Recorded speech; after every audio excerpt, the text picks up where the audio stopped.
Book 170. Good morning, good morning. Welcome back to Morning Motivation with Matthew Daniels, and today I'm going to tell you guys about where has all the joy gone. That's right, where has all the joy gone? But what is Matthew Daniels talking about? A long time ago, in a land whose name I cannot properly pronounce, there lived a man who was about to become a grandfather. This man, who was one of my ancestors no less, stood outside the temple of the midwives as his daughter went into labor on the inside. This man was smiling the biggest smile ever as he wondered if she would have a son or daughter. Either way, he knew that he would love the child with all of his heart. As he stood there smiling and pacing back and forth, he turned his gaze towards the heavens. Surprised, he could see a thick black cloud rolling in from the east. This cloud was as large as the entire sky, and it was moving in quickly. The man thought that perhaps a storm was coming, but he could see no rain nor lightning, and he could hear no thunder roaring.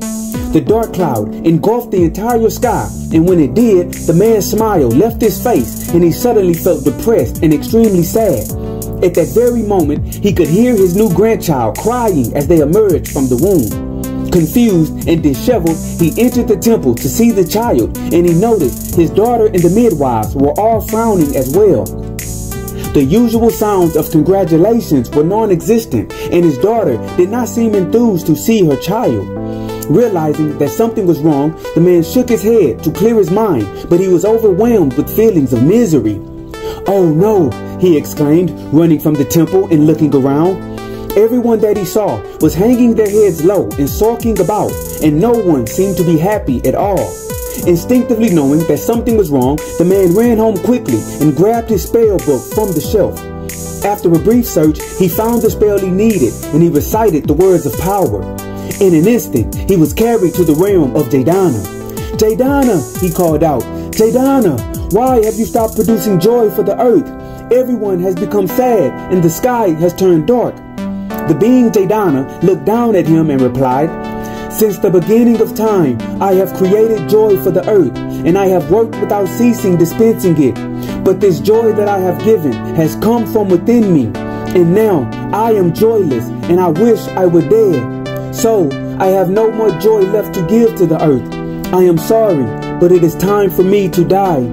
The man cried out to Jaydana not to die, and he told her how much the earth needed her.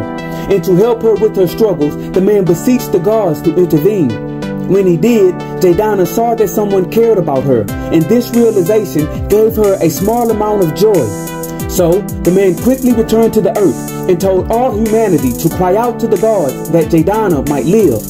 When they did, Jaydana was again filled with joy, and she was again able to dispense joy throughout the entire earth. And from that day forward, mankind showed appreciation for Jaydana, and Jaydana continued to produce joy for humanity.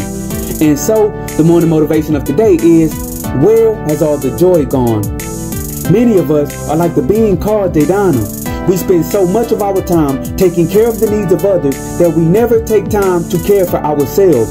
And over time, when we do this, we run out of joy for living life. We get drained, and we can sometimes feel like simply dying. But I am sure that if you realize just how much you were appreciated and loved, you would find the strength to continue being the beautiful person that you are. So today, I am talking to the givers of this world, the ones who have given all of themselves to people who have never even said thank you. I am the man, and you are Jaydana, and I have entered your realm to tell you that you are appreciated and loved. What you are doing actually matters, and I appreciate your sacrifice. Now take time to take care of yourself, and while you do this, do that which is good. And remember, you are awesome, you are amazing, you are wonderful, and you are great. And you are going to change the world. I just hope I'm still alive to see it, family. I'm out. Good morning.